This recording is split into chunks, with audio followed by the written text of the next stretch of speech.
Hello बच्चों, आज जो हमारी वर्कशीट आई है वर्कशीट नंबर 37, वो है हमारी एक बहुत ही इम्पोर्टेंट टॉपिक के बारे में। और वो टॉपिक है कार्बन। जी हाँ, कार्बन हमारा एक सर्वतोमुखी मतलब वर्सेटाइल तत्व है हमारा। और इसके ऊपर पूरा का पूरा एक क्लास 10th में आपका चैप्टर है carbon and its compound, carbon और उसके यौगिक, जिसमें सबसे पहले कार्बन का इंट्रोडक्शन दिया गया है। अबाउट द कार्बन हम इस वीडियो में पढ़ेंगे। तो कार्बन क्या है? एक सर्वतोमुखी मतलब जो वर्सेटाइल है, बहुत जगह सब जगह लगभग उसका इस्तेमाल होता है। सर्व मतलब जो सब जगह हो।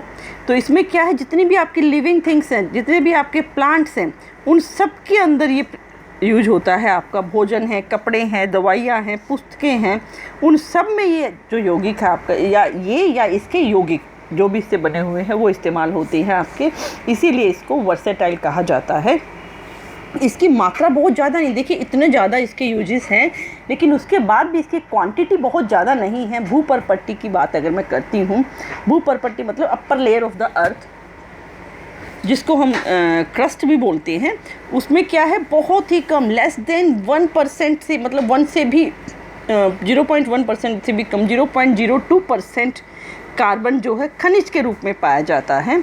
जैसे कोयले के रूप में, जो हमारा मेन फ्यूल के रूप टाइम था किसी टाइम पे, कोयला है, पेट्रोलियम है, कार्बोनेट्स है, हाइड्रोजन कार्बोनेट्स है। तो ये हमारा काफ़ी ज़रूरी है हमारी लाइफ के लिए। तो वो हमारा किसकी फॉर्म में है? भूपर्पट्टी के अंदर पाया जाता है कार्बन।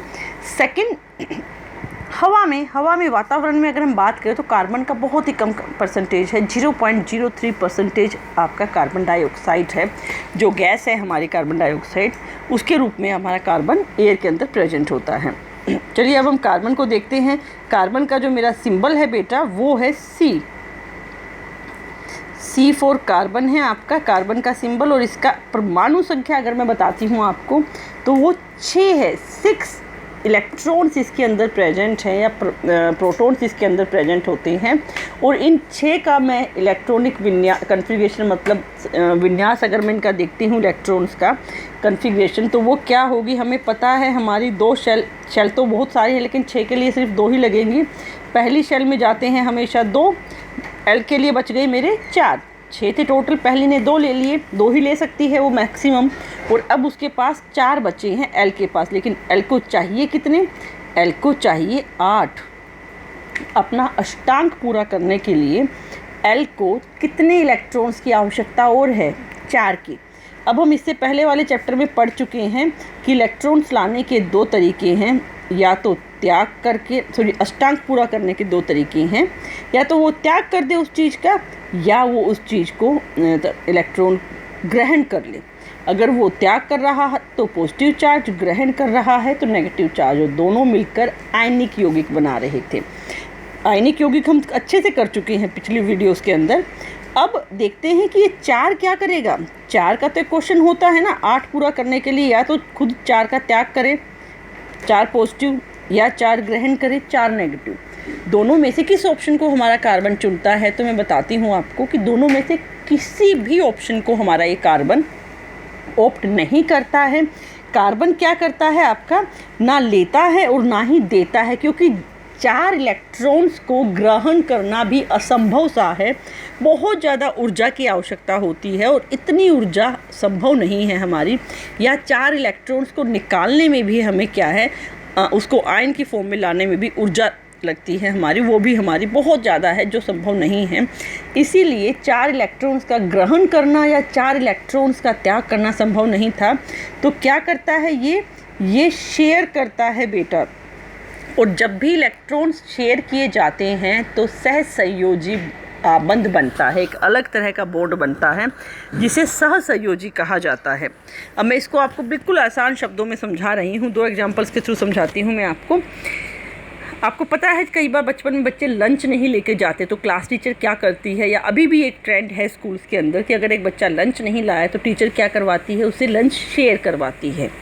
ठीक है, जो बच्चा लंच नहीं लाया उसको क्या है, दूसरे बच्चे लंच देंगे। ठीक है, लेकिन बच्चा उसको रिटर्न में भी अगर कुछ देता है तो वो हमारा सह संयोजन है। अब ये संयोजन तो हुआ, लेकिन हमने तो उसे कुछ नहीं दिया ना। इस चीज़ को और क्लैरिफाई करने के लिए मैं कहती हूँ कि आप सब्जी नहीं लाए, दूसरा बच्चा चपाती नहीं लाया, तो आप लोग क्या करेंगे, आपस में म्यूचुअल शेयरिंग करेंगे। आप उसे सब्जी चपाती शेयर करवाएंगे, वो बच्चा आपको सब्जी शेयर, आप दोनों की नीड्स कंप्लीट हो जाएगी। नीड क्या थी आपकी, पेट भरना।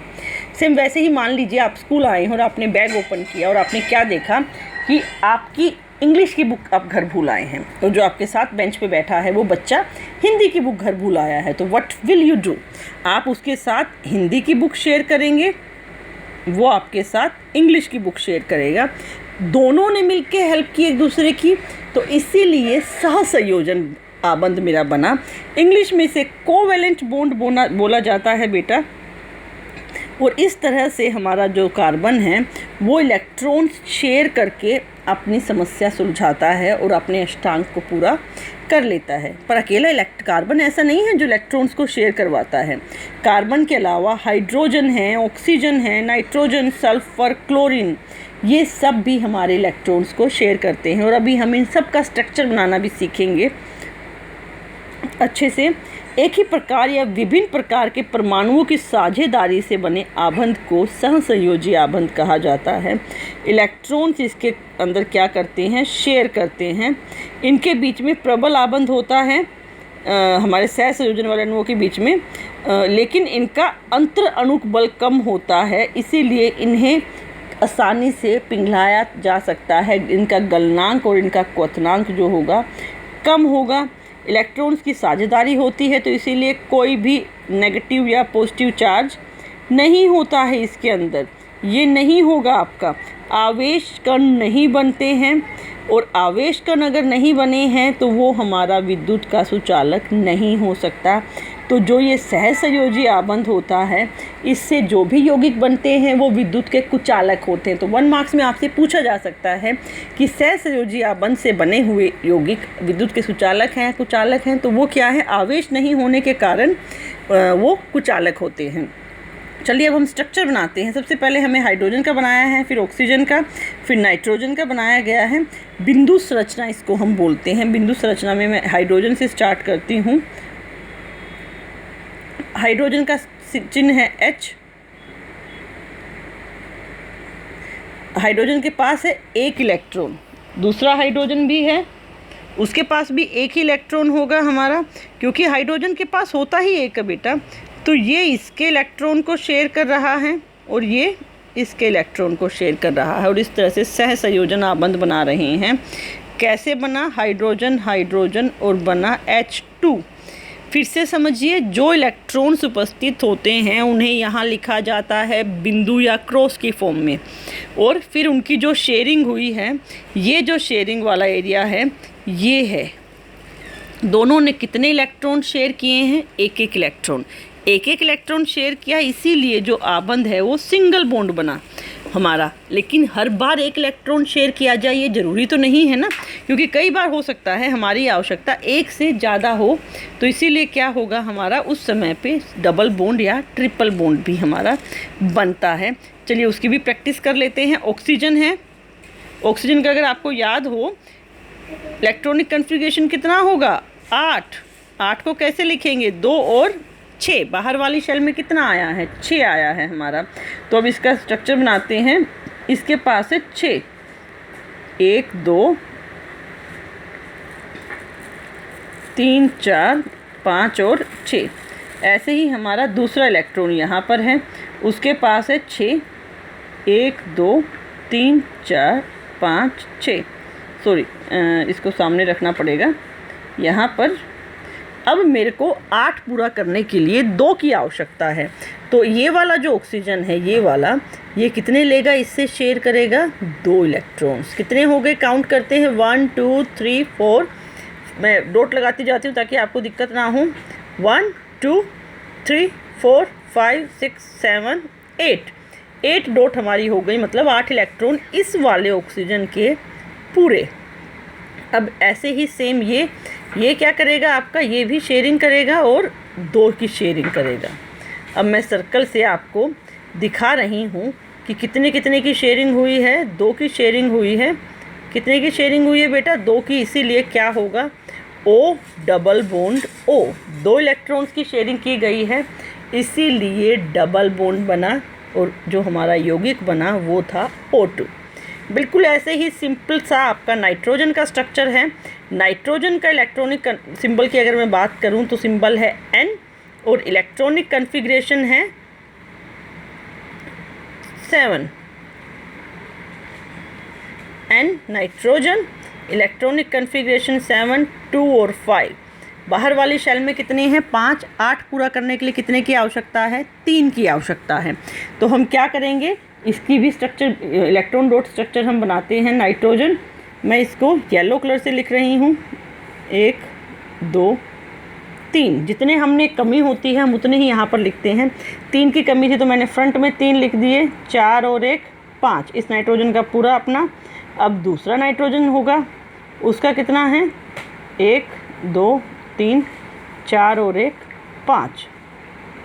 देखिए अब इस वाले नाइट्रोजन को इसने 3 शेयर कर लिए। कितने बने इसके पास? 1 2 3 4 5 6 7 और 1 8। ये तो पूरा हो गया इसका अष्टांग। ये कितने की शेयरिंग करेगा? ये भी 3 की शेयरिंग करेगा। 3 की शेयरिंग करेगा तो इसका अष्टांग भी पूरा हो गया। स्ट्रक्चर बनेगा N triple bond N, N2 इसका स्ट्रक्चर हमारा बनता है। और इस तरह से मेरा जो नाइट्रोजन है वो बनता है। चलिए अब हम आते हैं एक और स्ट्रक्चर पे। CH4 हमें दिया गया है, कार्बन और हाइड्रोजन का। ये तो हमने देखे कार्बन के अन्य यौगिक के साथ। कार्बन है 4 है इसके पास, 1 2 3 4 बाहर वाली शेल में। और हाइड्रोजन भी हमें कितने दिए गए हैं? 4 ही दिए गए हैं। हर हाइड्रोजन के पास 1 होता है शेयर करने के लिए। तो अब हमारा क्या होगा, ये जो कार्बन है ये हर हाइड्रोजन से 1 शेयर करेगा, मतलब 1 से अधिक से भी हम शेयर कर सकते हैं। अब मैं डॉट लगा के दिखा रही हूँ। कार्बन वाले इस वाले के पास कितना बचा? 1 2 3 4 5 6 7 और 1 8। कार्बन के 8 पूरे। अब हाइड्रोजन की भी बात करें, क्योंकि शेयर तो हाइड्रोजन भी करेगा। तो 2 इससे शेयर किए हाइड्रोजन ने, इसने कार्बन का ये शेयर किया, इसने कार्बन से ये शेयर किया और इस वाले हाइड्रोजन ने ये शेयर किया। और इस तरह से मेरा जो स्ट्रक्चर बना वो क्या था? कार्बन के साथ 4 हाइड्रोजन जुड़े हुए हैं सिंगल बॉन्ड से। कार्बन H H H और H, और फॉर्मूला बना CH4। CH4 मतलब मीथेन है आपका स्ट्रक्चर। इस तरह से आप स्ट्रक्चर्स की प्रैक्टिस करेंगे बेटा, डबल बॉन्ड ट्रिपल बॉन्ड के भी, क्योंकि इंपॉर्टेंट है एग्जामिनेशन पॉइंट ऑफ व्यू से। अब क्वेश्चंस की प्रैक्टिस करते हैं। कार्बन चतुसंयोजी क्यों है? क्योंकि इसकी परमाणु संख्या 6 होने के बाद जब इसका इलेक्ट्रॉन विन्यास हम लिखते हैं तो वो 2 और 4 आता है। 2 और 4 आने के कारण क्या हुआ, इसके बाहर वाले शेल के अंदर 4 उपस्थित हैं। वैलेंसी जो इसकी संयोजिकता है वो 4 है, इसीलिए इसको चतुसंयोजी कहा जाता है। कार्बन सहसंयोजी यौगिक बनाता है। इस कथन को सत्यापित करना है। मैं आपको बता सकती हूँ कि कार्बन ना तो 4 को खो सकता है और ना ही 4 को प्राप्त कर सकता है, क्योंकि इसके लिए अत्यधिक ऊर्जा की आवश्यकता होगी और इसीलिए वह अन्य परमाणुओं के साथ संयोजकता की साझेदारी करके सहसंयोजन आबंध बनाता है। थर्ड है, 3 भौतिक गुण लिखने हैं आपको सहसंयोजी यौगिक के। सहसंयोजी के अंदर क्या होगा, आबंध प्रबल होता है लेकिन इनका अंतर अणुक बल कम होता है, पहला पॉइंट। ये दूसरा पॉइंट, गलनांक और क्वथनांक कम होते हैं। तीसरा पॉइंट, आवेश नहीं होने से विद्युत के कुचालक होते हैं हमारे ये। नेक्स्ट है फोर्थ क्वेश्चन, सहसंयोजी यौगिक विद्युत के कुचालक क्यों नहीं होते? मैंने कहा भी था कि ये इंपॉर्टेंट क्वेश्चन है और ये इसमें पूछा भी गया है। ये आपका इसके अंदर आंसर है। इलेक्ट्रॉनों की साझेदारी होती है और आवेशित कण नहीं बनते हैं, इसीलिए आवेश नहीं होने से ये हमारे इलेक्ट्रॉन जो हैं, जो कार्बन है वो कुचालक होते हैं। जो भी यौगिक बने कार्बन के वो कुचालक होंगे। इलेक्ट्रॉन बिंदु स्ट्रक्चर से आपको दिखाना है। वेरी गुड, ये क्वेश्चन बहुत अच्छा है। H2O, CO2 और CH4। CH4 हम यहाँ पर बना चुके हैं। मैं H2O का दिखा देती हूँ बेटा आपको बना के। ऑक्सीजन का था 2 और 6 और हाइड्रोजन है 1। ठीक है, तो चलिए पहले मैं ऑक्सीजन लिखती हूँ, क्योंकि ऑक्सीजन को कितने की आवश्यकता होगी? 2 की। 1 2 3 4, 5 और 6। ठीक है, अब मेरे पास 2 हाइड्रोजन है, मैं यहाँ लिख रही हूँ 1 हाइड्रोजन उसका 1, यहाँ लिख रही हूँ 1 हाइड्रोजन उसका 1। ऑक्सीजन को 8 करने के लिए 2 इलेक्ट्रॉन्स की आवश्यकता थी, जो उसने किससे लिया बेटा, दोनों हाइड्रोजन से लिया, ये वाला और ये वाला, और इसके पास पूरे 8 हो गए। इन्होंने क्या किया, खुद का शेयर ना कर, एक एक इलेक्ट्रॉन इन्होंने किससे शेयर कर लिया, ऑक्सीजन से, तो ये भी हमारा पूरा हो गया है। और जो मेरा बन गया वो स्ट्रक्चर क्या बना, H2O, बीच में O है और इधर भी H, इधर भी H। ठीक है, इस तरह से मेरा इसका स्ट्रक्चर बनता है। बिल्कुल सेम CO2 का स्ट्रक्चर भी ऐसे ही रहेगा आपका, बीच में आपका O है, लेकिन यहाँ पर 2 O2 हैं, कार्बन बीच में, क्योंकि कार्बन को 4 चाहिए, कार्बन 1, 2, 3 और 4। मैं ऐसे लिख रही हूँ इसको, पैरेलल वर्टिकली लिख रही हूँ, हॉरिजॉन्टली ना लिख के। ऑक्सीजन, ऑक्सीजन का कितना था, 6 था, 6 था, तो क्या होगा 1, 2, 3, 4, 5 और 1, 6। इस तरह से ये क्या करता है, आपका इलेक्ट्रॉन्स को रखता है 1, 2, 3, 4, 5 और 6। सेम ऐसे ही एक ऑक्सीजन यहाँ है, 1, 2, 3, 4, 5 और 6। अब ये कार्बन को 4 की आवश्यकता है, तो 2 इस वाले ऑक्सीजन से लिया, 2 इसने इस वाले ऑक्सीजन से लिए और 2 इस वाले ऑक्सीजन से लिए। ठीक है, कार्बन के पास कितने हो गए हैं आपके, मैं पूरा सर्कल ही लगा देती हूँ 1, ताकि इसको काउंट करने में हमें दिक्कत ना हो। इस तरह से शेयरिंग करता है, 1, 2, 3, 4, 5, 6, 7 और 1, 8 कार्बन का अष्टांक पूरा। और दूसरी ही बात ऑक्सीजन की, ऑक्सीजन क्या करता है, ये वाले 2 शेयर करता है, इस तरह से शेयर करते हैं ये। और 1, 2, 3, 4, 5, 6, 7, 8 ऑक्सीजन भी अपने अष्टांक को इस तरह से म्यूचुअल शेयरिंग करके पूरा करता है। और स्ट्रक्चर क्या बनता है हमारा, CO2, हमारा कार्बन डाइऑक्साइड गैस इस तरह से बनती है। आई होप बेटा आपको ये वीडियो पसंद आई होगी। आप अपनी NCERT में जितने भी स्ट्रक्चर हैं उन सब की प्रैक्टिस कर सकते हैं। अपने डाउट्स को हम नेक्स्ट वीडियो में क्लियर करेंगे। आप मुझे मैसेज भी कर सकते हैं कि हमें इसका स्ट्रक्चर समझ में नहीं आ रहा, मैं ट्राई करूँगी नेक्स्ट वीडियो में उसका स्ट्रक्चर मैं आपको बना के समझाऊँ। Thank you.